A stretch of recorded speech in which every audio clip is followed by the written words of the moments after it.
lost my microphone there for a moment. There we go. We got it back. Apologies for that. But yeah, like and subscribe because usually we don't lose audio like that. Subscribe to the YouTube channel, 580 Sports Talk, and like us on Facebook, WIBW News. Lot to like from Kansas's performance, and it really was comprehensive. All three phases. Kansas was rampant tonight. They got a special teams touchdown. They were +2 in the turnover margin. The offense scored early and it scored often. It had good balance on the ground and through the air on their way to a pretty routine win over a West Virginia team that was in an obvious letdown spot this week, coming off of the emotional come from behind overtime win in the backyard brawl over their biggest arch rivals, the Pitt Panthers.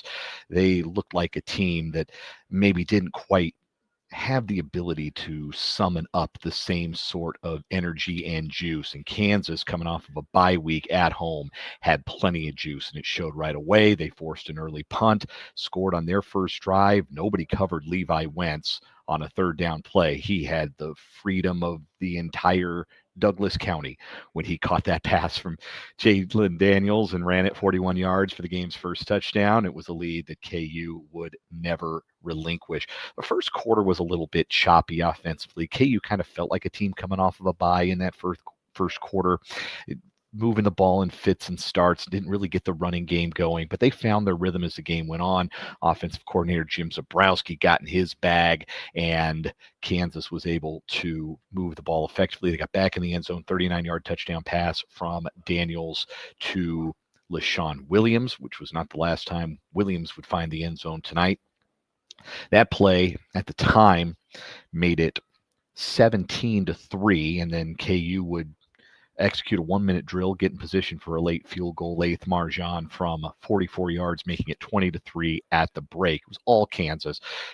West Virginia couldn't do anything on offense. Nico Marchiol was running for his life. It felt like KU was able to get into third down and generate pass rush on third down, even if they didn't have big sack numbers. Looking at the box score here, I think they only had 2 sacks on the night. They had one on the first drive of the night. Dean Miller had a sack. Trey Lathan had a sack, I believe, as well.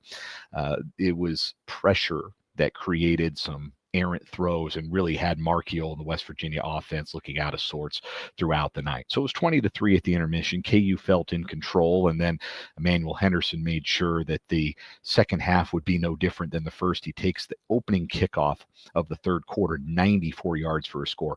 It was a huge special teams game for Kansas. They were so much better than West Virginia, and some of that has to do with West Virginia not being very good, not just on their coverage units, but their return man seemed reluctant to do anything but wave his arm in the air and catch the football. They never really tried to return a kick or a punt tonight, while KU was not only more than willing to return kicks and punts, but got some good returns. Tate Nagy had a 30-yard return on the first punt of the game by West Virginia that set up short field for that touchdown that gave KU the early lead. He had another good return later in the game, also fumbled a punt, but he recovered his own fumble, so we can forgive the freshman that. And then Henderson with the kick return for a score. He had previously almost busted one in the first half after West Virginia's first score of the game, so it felt like it was coming, and right out of the locker room, 94 yards to the house, 27-3. When KU would tack on later in the third on Daniels' third touchdown pass of the night, 7-yarder to Bowden Gruen, that felt like game over at 34-3. West Virginia made a quarterback change. They had one good drive with their backup quarterback, Jalen Henderson, but KU got one last score to restore a 31-point lead. It was LaShawn Williams on the ground, 62 yards for a touchdown, and that was all for the scoring, 41-10, the final tonight. LaShawn Williams was the feature back tonight. Daniel Highshaw got 2 carries early and then departed the game, and he's been dealing with some injuries. He had been on the player availability report throughout the week as somebody who was always likely to play, but maybe still dealing with little something or maybe re-aggravated something. We'll see what Lance Leipold has to say about it after the game and the availability of Highshaw moving forward. But LaShawn Williams is a good one. I mean, if that's your second option in the backfield, there are a lot of teams would like to have a first option as good as LaShawn Williams. 19 carries for 129 yards tonight, including that 62-yarder, and also caught the 39-yard touchdown pass. Beautifully designed play-action fake with the pocket rolling to the left and then Daniels settling back, looking back to the right, and Williams having leaked out of the backfield on the wheel route. He had a defensive end covering him down the field. That is going to be a touchdown every single time. There's a reason I love to say the wheel route is undefeated, and it was perfectly executed by the Jayhawks on that touchdown pass that, again, at the time made it a 17-3 KU lead. So a really promising game from LaShawn Williams. Johnny Thompson, Harry Stewart each averaged 4 yards a carry in their spot duty as well. So KU got to show off some of their running back depth in this one. Thompson and Stewart in particular later in the game when KU was able to clear their bench and bring Cole Ballard into the game in the fourth quarter after Williams made it 41-10. Through the air, Emmanuel Henderson, 6 catches, only 38 yards. You feel like they're so close to popping some big ones, so close with Emmanuel Henderson. And he obviously showed his explosiveness in scoring the kickoff return for a touchdown. But Henderson has the leader in targets today. It was pretty balanced out. The KU passing game did leave some money on the table. There were definitely some big throws out there that Daniels just missed. He wasn't his most accurate today, 12 of 24 through the air, but took care of the ball and ran it really effectively. 5 carries for 69 yards for Daniels. And early in the ball game, that was KU's best rushing offense, was Daniels on the scramble. And I think that opened up a lot for the rest of the offense. Defensively, KU just terrorized West Virginia. The final numbers will look okay for the Mountaineers because when they brought in their backup, Jalen Henderson, he rushed for 79 yards on 7 carries. He had 77 of those yards on 1 drive, and that was their scoring drive. He ran for their lone touchdown, a 13-yarder early in the fourth quarter. But you take Henderson and the third quarterback that West Virginia used tonight, Khalil Wilkins, out of the equation. Those two rushed 12 times for 115 yards. That's close to 10 yards a carry. Everybody else for West Virginia rushed 29 times for 70 yards. That's just over 2 yards per carry. And so you can look at this performance tonight. KU was really, really good. And it does bear mentioning, it has to be noted, that West Virginia was without the player who had been their breakout star in the backyard brawl, Ty Edwards, who rushed for 140 yards plus in that game. Couldn't play today. He was a game time decision, went through some of the pregame warmups, but he couldn't go. He had a hip pointer, and so he was unable to play in the contest for the Mountaineers, and they really missed him. They're a team already missing their number 1 tailback, Jaheim White. He's out for the rest of the season. It's a team without a lot of offensive juice, and KU made them look like a team without a lot of offensive juice. They won the line of scrimmage. They limited the big plays. They covered well. They were the more physical football team. It was a very encouraging defense performance. Mentioned Dean Miller. He's dealt with some injuries. He had a sack. Trey Lathan was really good, had an interception and a sack in this game. Lyric Rawls played a really good game in the secondary, had a huge hit in the game. Just a really commanding and physical performance for the KU defense. It was a 3-phase triumph. And yes, it is as much about West Virginia, who is bad.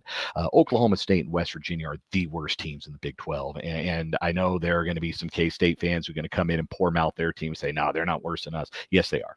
Yes, definitively yes. Oklahoma State lost at home to Tulsa on Friday night. West Virginia doesn't look like they're going to win a whole lot of Big 12 games either. Those are the 2 worst teams in this conference, and it is, again, not a particularly close or robust debate. It might be a debate about which of those 2 is worse, and fortunately, perhaps they don't play each other. Maybe it's unfortunate. One of them could have maybe bank on a Big 12 win, but we don't get to see a Big 12 toilet bowl this year. Those are by far the worst teams in the league, and West Virginia's got a long way to go, and they kind of, I think, expected that would be the case, bringing back Rich Rodriguez, that it was going to be a building process.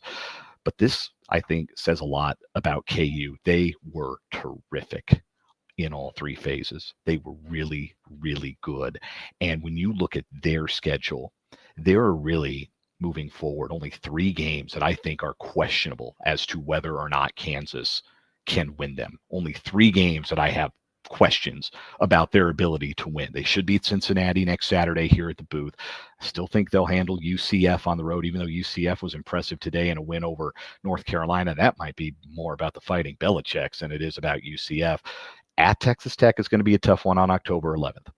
K-State 2 weeks after that. That's historically not been a real good matchup for Kansas, even though right now Kansas will be favored in that game. No question about it, and should win it here at the booth. And then the trip to Iowa State on November 22nd, the Saturday before Thanksgiving. Those are the 3 games. Utah comes here on Black Friday, but if you saw Utah today, that is all of a sudden not much of a imposing matchup for anybody after they wet the bed at home against Texas Tech. But those are the 3 games for me. Texas Tech on the road, Kansas State at home, Iowa State on the road. Those are the 3 games that are going to make the difference for KU. And if they just win one of them, I think they're going to have a chance to play for the Big 12 championship. They're going to be right there in that mix. I think a 2-loss team, maybe even 2 2-loss teams in the league are going to play for the league title.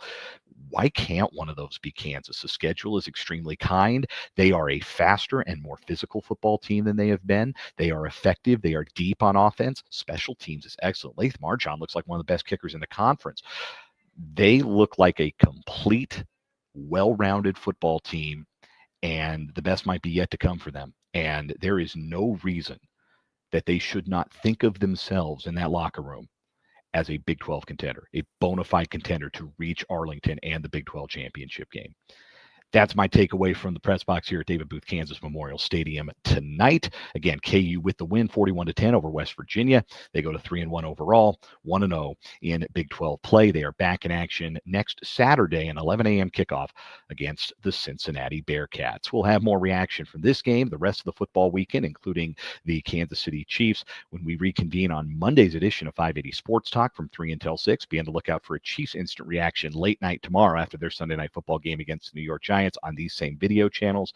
And we'll be back on 580 Sports Talk Monday from 3 to 6 Central Time on 580 WIBW, FM 104.9, 580 WIBW.com, and these very same video channels, WIBW News on Facebook and 580 Sports Talk on YouTube. So until we talk again, this is Dan Lucero saying good night from Lawrence. Thanks for tuning in to this Jayhawks Instant Reaction.